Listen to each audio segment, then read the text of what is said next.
তৃণমূলের কর্মীরা তাদের উদ্দেশ্যে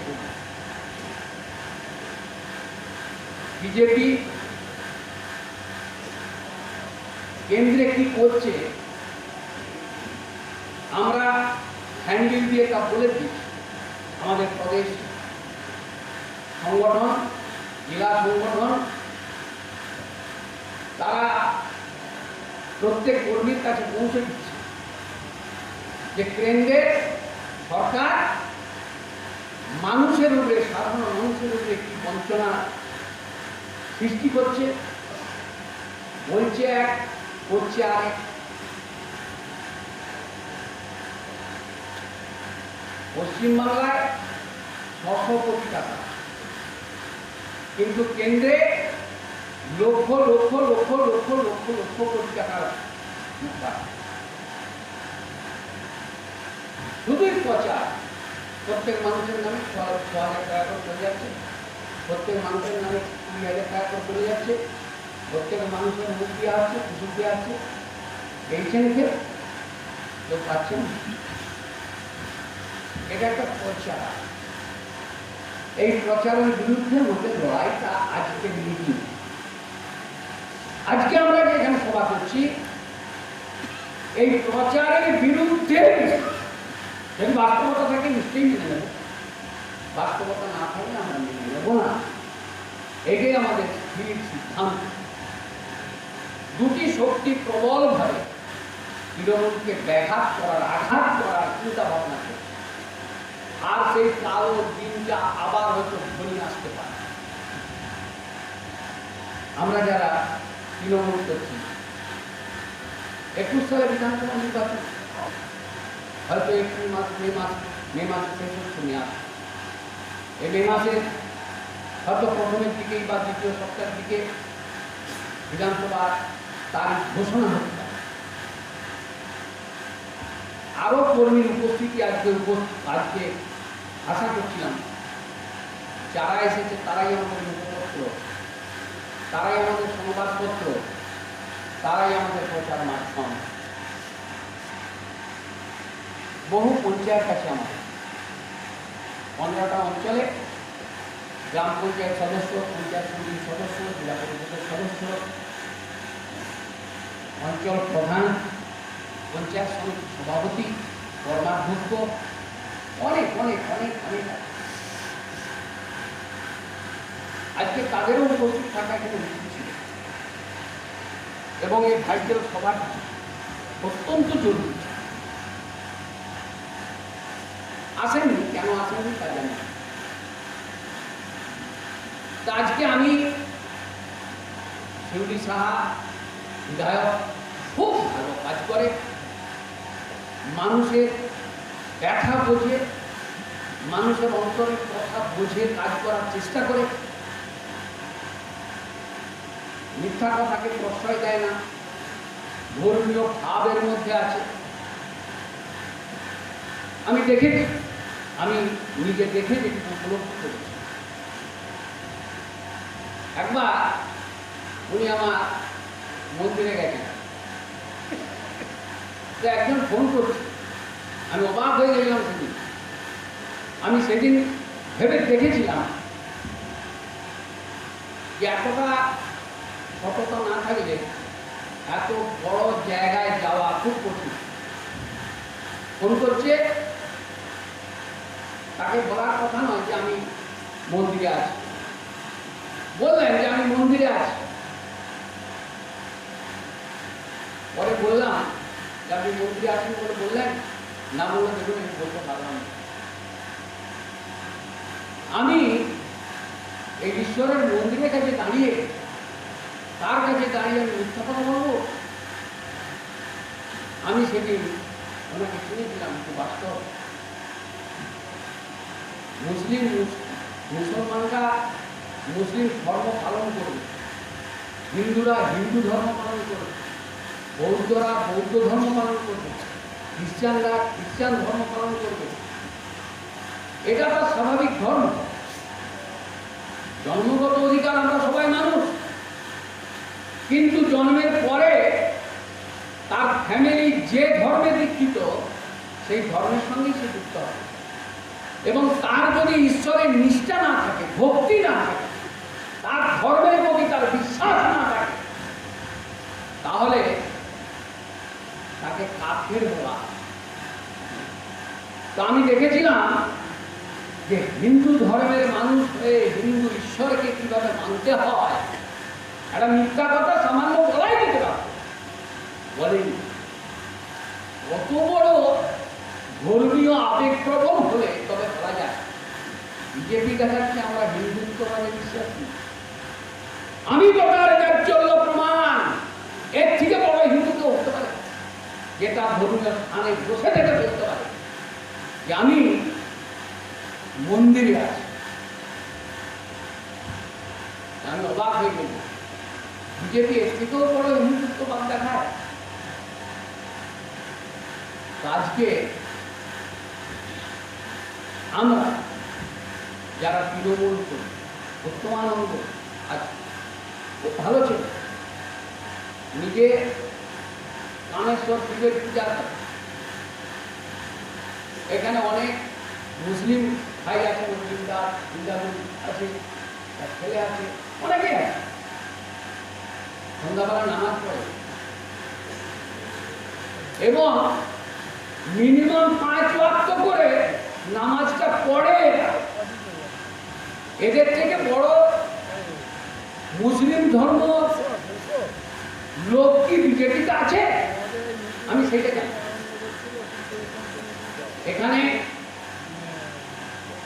যারা আছেন তাদের মুসলমান, কিন্তু নামাজ না পড়লে তার মনটা যেন কিছু একটা কাজ বাকি রয়ে গেছে, এই ভাবটা হয়। আমাকে উনি বলেছিলেন, মঈনুদ্দিন সাহেব আছেন, এখানে যারা আছে প্রত্যেকে এরা বলে যে আমরা যদি 5 ওয়াক্ত করে নামাজ না পড়ি, লা ইলাহা ইল্লাল্লাহ রাসূলুল্লাহ যা আছে আমার যেমন ধরে কৃষ্ণ নাম, এরা সেই নামাজটা পড়ে নিজেদেরকে শুদ্ধ করে প্রতিদিন। এদের থেকে শুদ্ধ একটা কেউ আছে না। আজকে আমি বলেছি পঞ্চায়েত সমিতি, পঞ্চায়েত সদস্য উত্তমানন্দ খুব ভালো ছেলে, সুমরি সাহা, সকলে একজোট, এখানে কোনো বিভেদ নেই, এখানে কোনো দ্বন্দ্ব নেই, এখানে কোনো ব্যতিক্রমী ভূমিকা নেই। এদের দুজনকে সামনে রেখে আমরা যদি সবাই মিলে কেশপুরের লড়াই করি, তাহলে বিজেপি বা সিপিএম এখানে আসতে পারবে না। কিন্তু তার মধ্যে যদি এদের নিজেদের মধ্যে কিন্তু থেকে যায়, তাহলে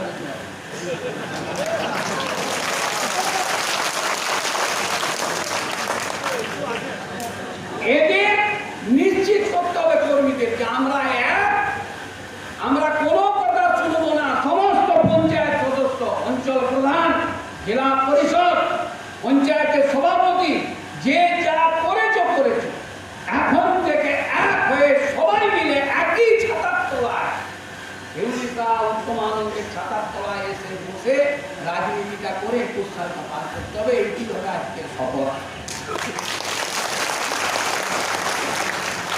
আমি বলেছি যে আজকে কর্মীদের নিরাপত্তা চাই।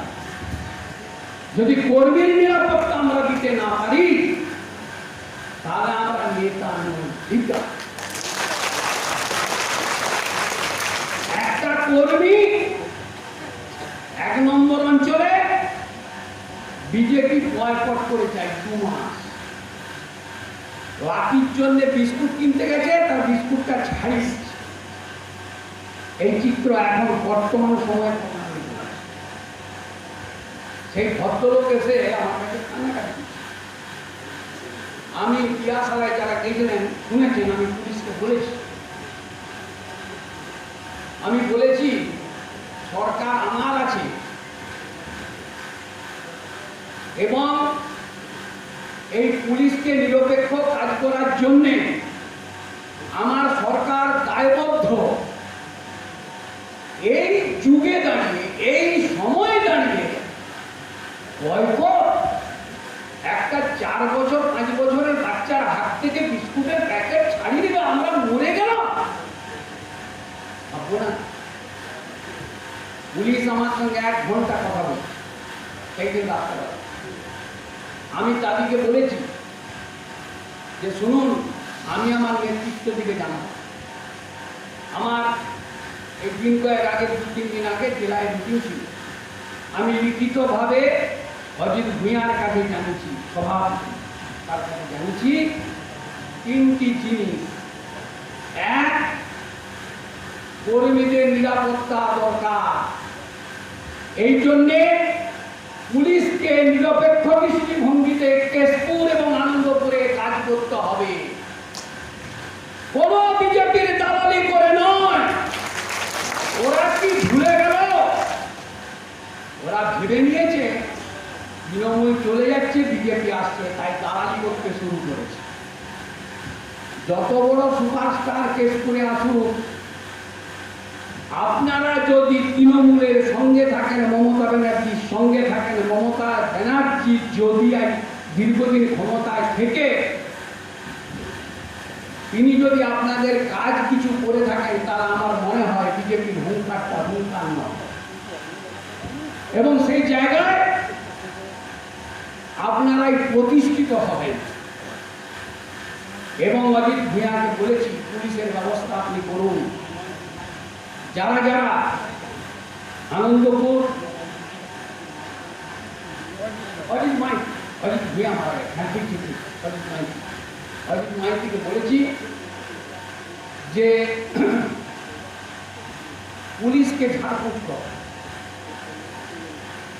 আনন্দপুর এবং কেশপুর যেখানে যা আছে, পুলিশের এত বড় সাহস।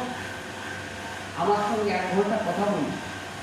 আমি তাদেরকে বললাম যে আমার পার্টি ক্ষমতায় আছে, আমি জেলার সহসভাপতি, আমার কাছে লোকটা এসে কাঁদছে, আমার নাতির হাত থেকে বিস্কুট ছাড়িয়েছে, আমার করার কর্তব্য আমি আপনি বলুন। আপনার আনন্দপুর থানায় কে মুখার্জি বাবু বলে আছে আমি জানি না, আমি থানা কেন যাই? ইদানিং দেখি সব নেতারা থানায় যে বসে থাকে, কেন বসে থাকে আমি আগে জানি। থানায় তো ফোনের কথা, এটা করুন, সেটা করতে হবে, কিসের জন্য এত থানায় যাও? তাও কে বসছে? তো আজকে কে মুখার্জি বাবু আছেন জানি না। তৃণমূলের কর্মীরা গেলে তাদেরকে বলে তোর বাপের বিয়া টিকেটে চলে এসছিল। আমি এটা বলেছি, জিজ্ঞাসা করুন। তৃণমূল সাধারণ কর্মী গেছে, তাকে এই কথা বলেছে। এই যদি পুলিশের ভূমিকা হয়, তো ভেবেই গেছে বিজেপি চলে এসছে, ও তো আমার কর্মীদের পক্ষে থাকবে না। অজিত মাইতি বাবু, আপনি ইমিডিয়েট এই ব্যবস্থা করুন। যদি না হয় তাহলে বিপদ সংকেত আপনার মাথার ধারে জিজ্ঞাসা কি হয় দাঁড়াচ্ছে। আমি স্পষ্টবাদী লোক, স্পষ্ট কথা বলি, আপনারা জানেন কি করি। 2 নম্বর, আমি বলেছি প্রত্যেক মিটিংয়ে, এই যে অঞ্চলে মিটিং হয়, আর যেখানে মিটিং হোক, পঞ্চায়েতের মেম্বার, পঞ্চায়েত সমিতির মেম্বার, কর্মাধ্যক্ষ, অঞ্চল প্রধান, সভাপতি যারা আছে, প্রত্যেকটি অঞ্চল সভাপতির দায়িত্ব তাদেরকে সেই মিটিংয়ে উপস্থিত করা। কারণ তারা আমার পার্টির থেকে পেয়ে পায়। একটা গ্রাম পঞ্চায়েত সদস্য 3000 টাকা পায়, একটা পঞ্চায়েত সমিতির সদস্য 4000 4500 টাকা পায়, একটা পঞ্চায়েত সমিতির সভাপতি গাড়ি পায়, 8000 9000 টাকা বেতন পায় প্রতি মাসে। তারা কর্মাধ্যক্ষরা পায়, তাদের কি আছে? তারা মিটিংয়ে না এলে পার্টিটাকে ঠিক করেছে বলবো কেন আসে? একদিন অসুবিধা হতেই পারে। দেব এমপি আমাদের, আমি বলেছি যে যে জায়গায় বিজেপি মাথা কাটা দিচ্ছে, 15 নম্বর অঞ্চল, 7 নম্বর অঞ্চল, এই বিভিন্ন জায়গায় আছে, সেখানে দেবকে নিয়ে এসে মিটিং করতে হবে। 2 দিনে দেবকে পাশে দাঁড়াতে হবে। শিউলি সাহাকে সময় দিতে হবে, কেশপুরে আসতে হবে এবং চোখের মনির মতো ধরতে হবে, যেভাবে উনি ধরেছেন আজকে, যেভাবে উনি চলছেন সেইভাবে চোখের মনির মতো কেশপুরকে দেখতে হবে। তবেই 21 সালের ভোট। যদি না হয় তাহলে অসুবিধা হয়। তৃতীয় নম্বর বলেছি, যা হয়েছে হয়েছে, প্রত্যেকটি বুথে 5 জন করে একটা অর্থনৈতিক কমিটি, অঞ্চলে 5 জন, ব্লকে 5 জন, জেলায় 5 জন দিয়ে ওইখান থেকে চাঁদা টাঁদা যা আদায় হবে সেইটা জমা হোক এবং সেই অনুযায়ী খরচ হোক। কেউ ব্যক্তিগত যে আজকে আমি এটা 10 টাকা নিয়ে না, কালকে 20 টাকা নিয়ে না, আমি ভালো ওইটি করা যাবে। এই 3টা প্রস্তাব দিয়েছি। আমি বলেছি যদি হয় আমাকে ডাকবেন, নাহলে আমি আর তো আমার কথা হলো আজকে 21 সালটা আমাকে মনে করে দিয়েছে বারবার সিপিএমের 34 বছর রাজত্বের অবসানের কথা। সেদিন মানুষ যে নির্যাতন পেয়েছে, অনেক সিপিএম তার কর্মফলে আজও ঘর ঢুকতে পারেনি। আমরা কি তাই হব? 21 সালে যদি মন প্রাণ দিয়ে না খাটি, প্রতিটি লোক যদি একদম জীবনকে বাজি রেখে লড়াইটা না দিই 21 সালে, তাহলে আমরা জিততে পারবো তো? আমরা যদি কেশপুরে না জিতি আমাদের ঠিকানা কোথায় হবে? মেদিনীপুর, কলকাতায় যারা দু একটা লোক জায়গা জায়গা কিনে ঘর ঘর করেছে, ঠিক আছে। যারা করেনি বিভিন্ন লোকগুলি তারা ঠিক আছে। অতএব লড়াই লড়াই লড়াই চাই, লড়াই করে জিততে চাই, এই হবে আজকের সময়। উত্তরটা বয়সী লোক উঠতে পারছেনি, পুলিশ বলছে ঘুরে ঘুরে গিয়েছ, সেও প্রাণবন্ত হয়ে ঝাঁপ দিয়ে দিয়েছে এই লড়াইয়ে। তাহলে যারা যুবক তারা কেন পারবে না এই লড়াইয়ে সামিল হতে? এই প্রশ্ন আজকে প্রতিটি মানুষকে সাথী হতে হবে, সঙ্গী হতে হবে, তৃণমূল কর্মী হতে হবে, নামে কর্মী, নামে কর্মী। আর 4টা চৌকারে কাজ করবো, ওইটা হবেই না। আমি কষ্ট কথা বলি, কষ্ট লোক খাস জায়গা পড়ে থাকতে পারে, বৃত্তি হবে না, যে করবে হাতকে ভেঙে দেয়। আমি বলছি পুলিশ জায়গা দখল করতে যাচ্ছে, আমি তার সঙ্গে আমাদের লোকরাও যুক্ত হয়ে যাচ্ছে, এটা ভাবা যায়নি। হাত তো ভেঙে দিতে হবে, ঠিকই কথা, কারণ 21 সাল জিততে হবে আমাকে। 21 সালে জিততে গেলে মানুষের কাছে ভালো খবর নিয়ে পৌঁছাতে হবে। তা যদি না পৌঁছায় তাহলে অসুবিধা আছে, মানুষ গালে চড়াবে, বলে তুমি আজকে এসছো, তাহলে আজকে এইসব জিনিসগুলি করতে হবে খুব সচেতনতার সঙ্গে। এটা একটা 4 দেয়ালের মিলে বলতে করতে বলে এত সব কথা বলছি, আঁকায় তো আর এসব কথা বলে যাবেন। আর আপনারা সবাই আমার কর্মী লোক, আপনারা বিশ্বস্ত, আপনারা বিশ্বস্ত লোক, এবং সেই বিশ্বস্ত লোক হিসাবে আপনাদের বলছি, আপনারা সৈনিক। লড়াই না করলে আলেকজান্ডারও জিততে পারবে না, আর লড়াই না করলে কোন সম্রাট আক্রমণ জিততে পারবে না, কেউ জিততে পারবে না যদি সৈনিক না লড়াই করে। তাই আজকের দিনের যে সৈনিক আপনারা, সেই ঠিক মতো ভাবে রক্ত গরম করে লড়াইটা না করেন, ন্যায্য পথে, ন্যায় পথে, উন্নয়ন করতে বলছি না, ন্যায্য পথে, ন্যায় পথে যদি লড়াই না করেন, তাহলে 21 সালটা 21 সাল ভাবেই চিহ্নিত হয়ে যাবে। আর 21 সাল আমাদেরকে সুন্দরভাবে চিহ্নিত করতে হবে যে 21 সাল সবটাই ঘটুক, এবং 21 সালের সুফল আমরা যেন এই দীর্ঘদিন ধরে যে আমরা রাজত্ব ভোগ করেছি তার সুফল, তার পরীক্ষা দেওয়ার দিন হচ্ছে 21 সালের মে মাস ভোট। তাই এই পরীক্ষায় পাস করতে হবে। প্রশ্নপত্র তৈরি হচ্ছে, খাতায় স্ট্যাম্প পড়ে যাচ্ছে, অতএব এইভাবে লেখার জন্য মানসিক প্রস্তুতি দিয়ে পাস যেমন করতে পারেন, 190 পেতে হবে, 80 পেতে হবে, সেই কথা চিন্তা করে সকলকে আমার আন্তরিক শ্রদ্ধা এবং শুভেচ্ছা জানিয়ে একটা কথা বলি, পশ্চাতে ফিরিয়া দেখো মৃত্যুদণ্ড রয়েছে দাঁড়ায়, যদি নিশ্চুপ এখন